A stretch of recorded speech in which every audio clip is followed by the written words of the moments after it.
Very much, President. As we've had a lot of talk about lobbying today, let's register that the COP delegations were able to benefit from the advice of 636 representatives from the oil and gas industry. And of course, surprise, surprise, the end deal had no mention of any phase out of fossil fuels in the final decision. Fossil fuels at the very heart of our global CO2 emissions. But of course, the COP wasn't a disaster for everyone.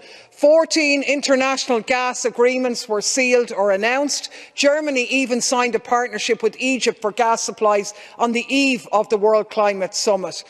And yes, we've had talk about the historic loss and damage fund, but seriously, $360 million? Pakistan alone has suffered losses of $30 billion. Globally, $200 billion in costs of extreme weather this year alone. And what happened to the promise in 2009 that there was going to be a fund of $100 billion a year by 2020? It's very clear capitalism is not going to solve the climate problem. We can't rely on events sponsored by Coca-Cola, the world's biggest plastic producer. We need to take action ourselves.